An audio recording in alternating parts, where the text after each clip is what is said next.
உம்மை துதிக்கிறோம் ஆண்டவரே, உம்மை துதிக்கிறோம். ஆமென்.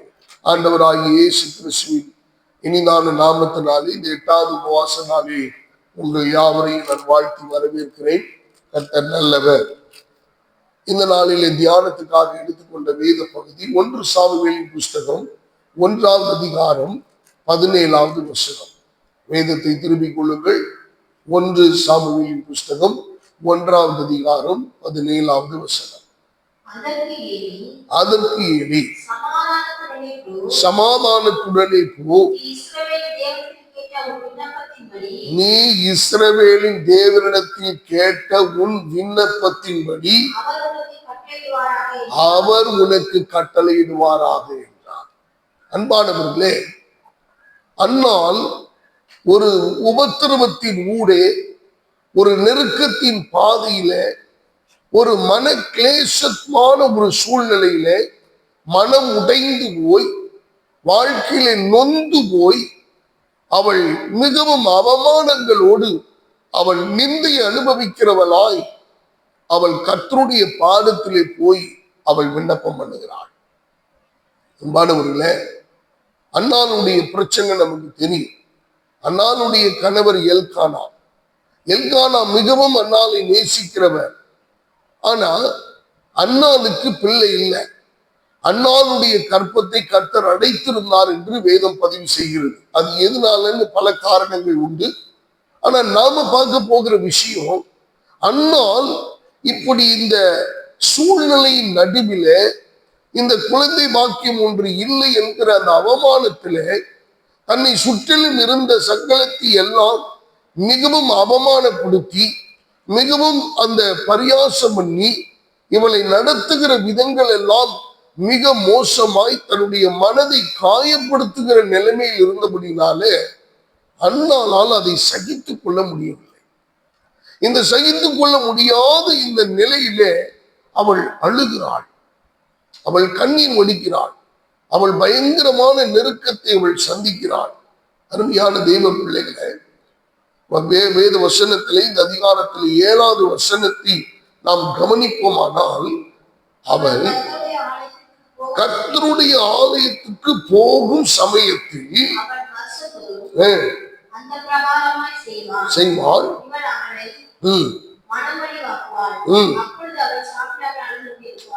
நல்ல கவனிங்க. இது ஒரு நாள் 2 நாள் அல்ல, வருஷாந்தரமும் ரெகுலரா நடக்கிற ஒரு காரியம்.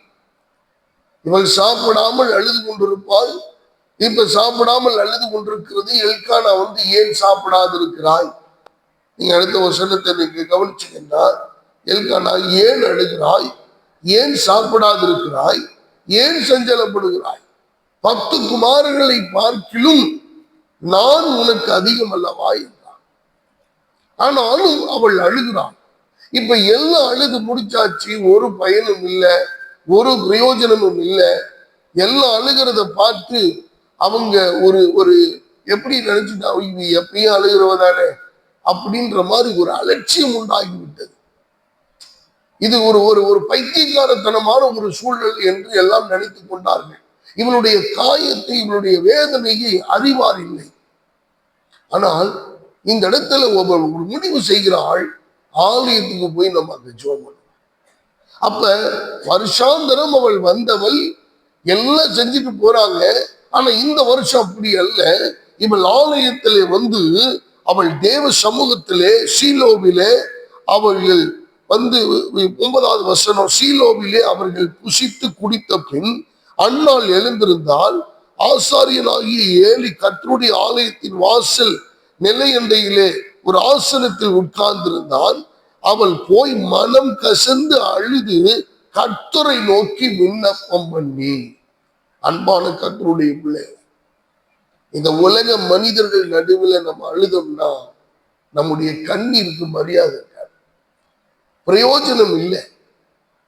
நம்முடைய உறவுகள் நடுவில் அழுதோம்னா அவை எப்பயுமே அப்படித்தான், அழுது அழுது சாதிக்கிறவன் அப்படின்ற மாதிரி ஒரு பைத்தியமான ஒரு நிலை உண்டாகும். ஆனால் எந்த ஒரு மனிதன் அல்லது ஒரு மனுஷி தன்னுடைய உள்ளத்தின் ஆழத்தில் இருக்கிற அந்த வேதனைகளையும் பாரங்களையும் அந்த கஷ்டங்களையும் அந்த மன உடைவுகளையும் அந்த மன கிளேசத்தையும் அவருடைய சன்னிதானத்திலே, அவருடைய பர்வதத்திலே, அவருடைய சமூகத்திலே நாம் அழுது புலம்பும் போது, நாம் விண்ணப்பம் பண்ணும் போது ஆண்டவர் நமக்கு அந்த விண்ணப்பத்திற்கு பதில் கொடுக்க வல்லமையுள்ள தேவனாயிருக்கிறார். அல்லேலூயா. அன்பான கர்த்தருடைய பிள்ளைகளை, இதில் நல்ல கவனிக்க வேண்டிய ஒன்று உண்டு. என்னவென்றால், இந்த இடத்துல அன்னாள் போய் ஆலயத்துல ஜெபம் பண்ணுகிறாள். அந்த ஏலி பாஸ்டர் வெளியில உட்கார்ந்து இருக்கிறாரு. அவர் என்ன நினைச்சிட்டாரு, ஓ இவன் வந்து ஆலயத்துக்கு வர்றதுக்கு முன்னாடி அங்க எல்லாம் கொண்டாட்டம் பண்ணி குடிச்சு வெறிச்சு வந்திருக்கிறா, அதுதான் உள்ள வந்து முனகி கொண்டிருக்கிறா, இவ பைத்தியம் மாதிரி உளறி கொண்டிருக்கிறா என்று அவர் நினைக்கக்கூடிய அளவுக்கு இங்க மன கிளேசம் அப்படியே உடைத்து, இருதயத்தை உடைத்து ஊற்றி கொண்டிருக்கிறாள். நான் என்ன சொல்ல வர்றேன் அப்படின்னா, ஆலயத்தின் வாசல் நிலையில உட்கார்ந்திருந்த ஏலிக்கு கூட இவளுடைய பாரம், இவளுடைய வேதனை, இவளுடைய மனக்லேசம், இவளுடைய கண்ணீருக்கான காரணம் புரியவில்லை. ஆனால் ஆலயத்துக்குள் இருந்த தேவனாகிய கர்த்தர் அன்னாளுடைய விண்ணப்பத்தை அவர் கூர்ந்து கவனிக்கிறவராக இருந்தார். அன்பான கர்த்தருடைய பிள்ளைகளை, இந்த காலை வேளையில 8வது உபவாச நாளிலே ஆண்டவர் உங்களுக்கு சொல்லுகிற ஒரு பதில். அப்ப ஏலி வர்றாரு, வந்து கேட்கிறாரு, என்னப்பா இப்படி நீ உளறிக்கிட்டு இருக்கிற, எது வரைக்கும் நீ இப்படி வெறுத்திட்டு இருக்கிற, எப்படி உன்னை விட்டு விலக்குன்னு சொல்லும் போது அதுக்கு அன்னாள் சொல்லுகிறாள். 15வது வசனத்தை படிங்க. அதற்கு அன்னாள் பிரதி உத்தரமாக, நான் மன கிளேசமுள்ள ஸ்திரீ, நான் எதுவும் குடிக்கல, ஊற்றி விட்டேன்.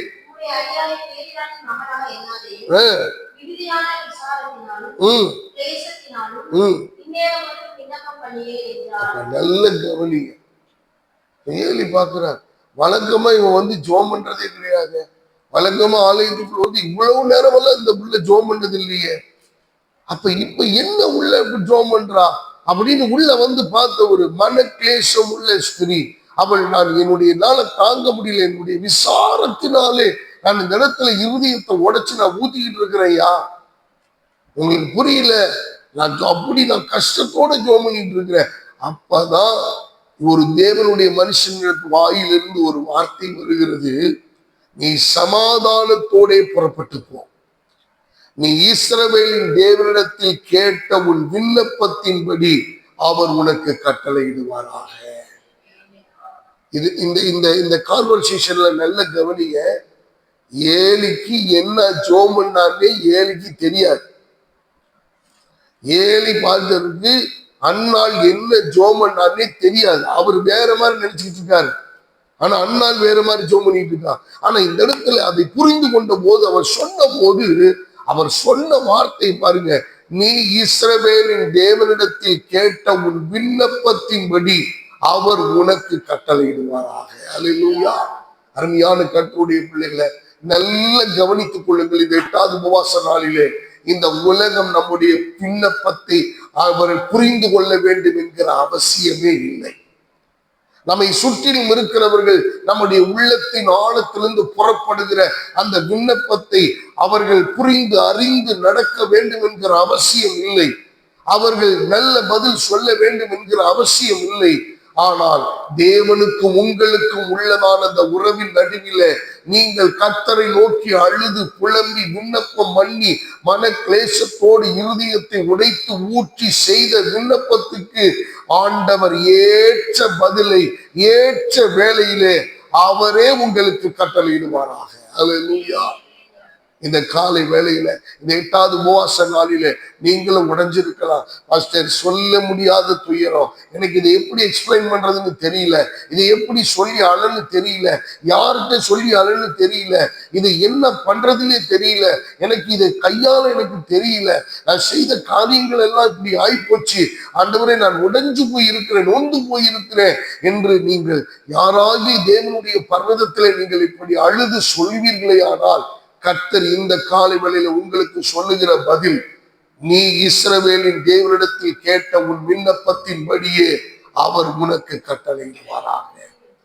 இந்த விண்ணப்பம் எங்களுக்கு தெரியணுன்ற அவசியம் இல்லை, உங்க உறவுகளுக்கு தெரியணுன்ற அவசியம் இல்லை, கூட அமர்ந்து ஜெபித்துக் கொண்டிருக்கிறவர்களுக்கு தெரியணுன்ற அவசியம் இல்லை. ஆனால் உங்கள் விண்ணப்பத்திற்கு ஏற்ற பதிலை கட்டளையிடுகிற தேவன் ஒருவர் இருக்கிறார். அவர் கவனித்துக் கொண்டிருக்கிறார். அவரே உங்களுக்கு நல்ல பதிலை, நல்ல ரிசல்ட்ட, நல்ல ஆசீர்வாதத்தை, நல்ல மேன்மையை, நல்ல உயர்வை, உங்களுக்கு வெட்கத்துக்கு பதிலாக, உங்களுடைய அவமானத்துக்கு பதிலாக, உங்களுடைய நிந்தைக்கு பதிலாக நல்ல பதிலை கர்த்தர் கட்டளையிடுவாராக. அல்லேலூயா. கர்த்தருக்கு நன்றி செலுத்துவோமா? இந்த வார்த்தையை ரிசீவ் பண்ணுவோமா? எல்லா கைகளை உயர்த்தி நன்றி செலுத்தி ஸ்தோத்திரம் பண்ணுவோம். அல்லேலூயா.